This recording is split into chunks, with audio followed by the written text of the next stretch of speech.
آخر حضرت خدیجہ رضی اللہ عنہا کو بغیر نماز جنازہ کیوں دفن کر دیا گیا؟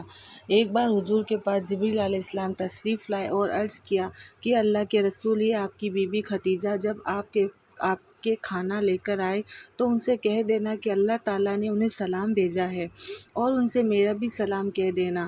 پھر انہیں جنت میں موتیوں کے محل کی خوشخبری دے دینا کہ جس سے نہ کوئی شور ہوگا اور نہ ہی کوئی آزمائش۔ حضرت خدیجہ رضی اللہ عنہا ہی وہ پہلی ہستی ہے کہ جنہیں جنت میں محل کی خوشخبری سنائی گئی ہے، اور خود اللہ تعالیٰ نے انہیں سلام بھیجا۔ قرآن پاک میں سب سے پہلے آپ کو ام المومنین کے لقب سے پکارا گیا کیونکہ آپ ہی سب سے پہلے حضور کے نبی ہونے کی تصدیق کی تھی۔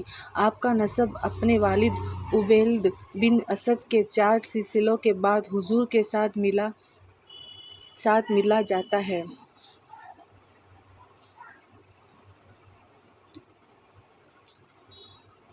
بچپن ہی میں آپ کے والد کا انتقال ہو گیا تھا، پھر آپ کی ماں نے پالا پوسا، لیکن اتفاق یہ کہ آپ کی ماں بھی زیادہ دن زندہ نہ رہ سکی۔ ایک جنگ میں انہیں بھی شہید کر دیا گیا۔ والد کی وفات کے بعد حضرت خدیجہ رضی اللہ عنہا نے اپنے والد کی تجارت کا کام سنبھالا، اور پھر ایسی مہارت کی تجارت کی پورے مکہ میں آپ سے زیادہ مالدار عورت اور کوئی نہ تھی۔ حضرت علی رضی اللہ عنہ سے روایت ہے کہ حضور نے فرمایا، پچھلے زمانے میں سب سے بہترین عورت حضرت مریم علیہ السلام ہے، اور اس زمانے کی سب سے بہترین عورت میری بیوی خدیجہ ہے۔ حضرت عبداللہ بن عباس رضی اللہ عنہ فرماتے ہیں کہ ایک بار حضور نے زمین پر 4 لکیریں کھینچی اور فرمایا کہ کیا تم جانتے ہو کہ یہ کیا ہے؟ تو صحابہ اکرام نے جواب دیا کہ اللہ و اس کے رسول زیادہ جانتے ہیں۔ تو آپ نے فرمایا کہ یہ جنت کی بہترین عورتیں ہیں کہ جس میں حضرت خدیجہ بنت لبید، حضرت فاطمہ بنت محمد صلی اللہ علیہ وسلم، اور حضرت آسیہ بنت مزاحم اور حضرت مریم بنت عمران ہیں۔ حضور سے نکاح سے پہلے حضرت خدیجہ رضی اللہ عنہا کا شمار مکہ کے بڑے مالداروں میں ہوتا تھا، کیونکہ آپ کے پاس تجارت کے لیے پورے 8,000 اونٹ موجود تھے۔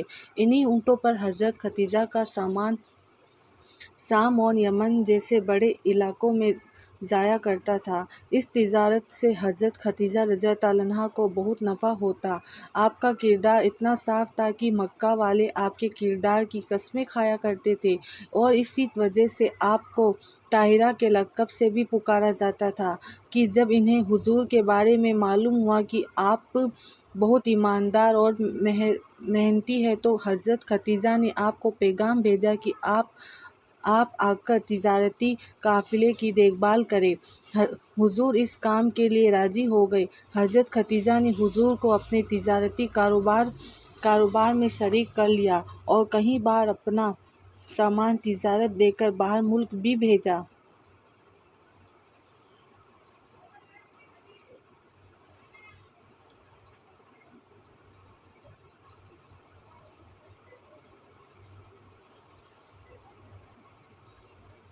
حضرت خدیجہ رضی اللہ عنہا آپ صلی اللہ علیہ وسلم کی ایمانداری و سچائی سے اتنی زیادہ متاثر ہوئی کہ حضور کو شادی کا پیغام بھیج دیا، جس کو حضور نے اپنے بڑوں کے مشورے کے بعد قبول فرما لیا۔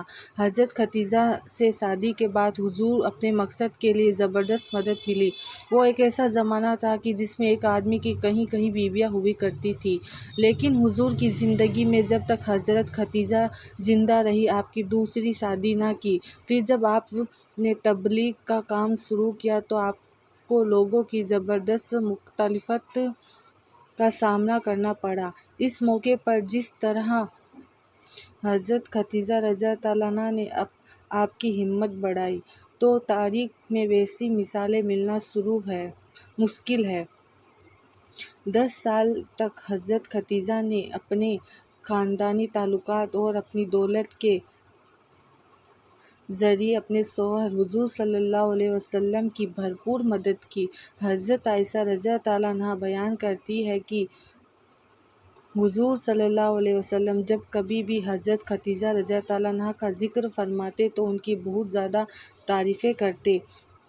ایک دن مجھے غصہ آ گیا کہ آپ ہر وقت خدیجہ کی تعریفیں کیا کرتے ہیں، تو میں نے غصے سے کہہ دیا کہ آپ تو ہر وقت ختیجہ کو ہی یاد کرتے ہیں، جبکہ اللہ تعالیٰ نے آپ کو اس سے بہتر بیویاں دی ہیں۔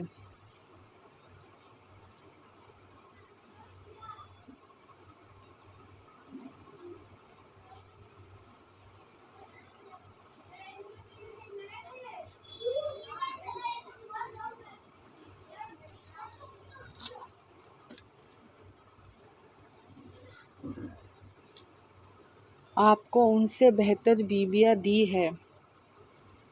تو حضور نے فرمایا کہ میری ختیجہ تو ایسی تھی کہ وہ مجھ پر اس وقت ایمان لائی جب لوگ میرا انکار کر رہے تھے، اور اس نے میری تصدیق کی جب لوگ جھٹلا رہے تھے، اور اپنے مال اور اس وقت میری مدد کی جب لوگ مجھے محروم کر رہے تھے۔ ہجرت کے 3 سال پہلے 10 رمضان المبارک کو حضرت ختیجہ کی وفات ہو گئی۔ حضرت ختیجہ حضور کی پہلی بیوی تھی، اور آپ کو حضرت ختیجہ سے بہت محبت تھی، یہاں تک کہ زندگی میں آپ نے دوسرا نکاح نہیں فرمایا۔ لیکن کیا آپ جانتے ہیں کہ حضرت ختیجہ رضی اللہ عنہا کی وفات پر ان کی نماز جنازہ کیوں نہیں پڑھائی گئی؟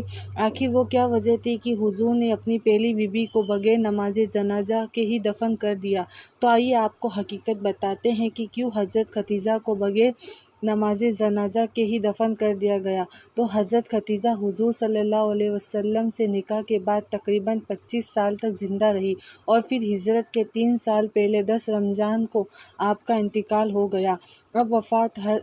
اب وفات پر حضرت ختیجہ کی نماز جنازہ اس لیے نہیں پڑھائی گئی کیونکہ اس وقت تک نماز جنازہ تک کا حکم نہیں نازل ہوا تھا، بلکہ مردے کو ایسے ہی بغیر نماز جنازہ قبر میں دفن کر دیا جاتا تھا۔ آپ کی معلومات کے لیے بتاتے چلیں کہ اس وقت نماز جنازہ تو دور بلکہ 5 وقت کی نمازیں بھی فرض نہیں ہوئی تھیں۔ اسی طرح رمضان کا مہینہ ہونے کے باوجود کوئی فرض روزہ بھی نہ تھا، کیونکہ اس وقت تک روزے بھی فرض نہیں تھے۔ حضرت ختیجہ کی وفات سے پہلے حضور پر ایک اور مصیبت آ چکی تھی، کہ وہ یہ کہ آپ کے سب سے محبوب چچا حضرت ابو طالب کی بھی ابھی 1 ہفتہ پہلے ہی وفات ہوئی تھی، کہ ان کے 1 ہفتے بعد حضرت ختیجہ کی وفات ہو گئی، وہ بھی آپ کو چھوڑ کر اس دنیا سے چلی گئی۔ اب آپ کا دنیا میں کوئی سہارا نہ بچا کہ جسے آپ اپنے غم سنا سکیں، صرف 4 بیٹیاں ہی تھیں۔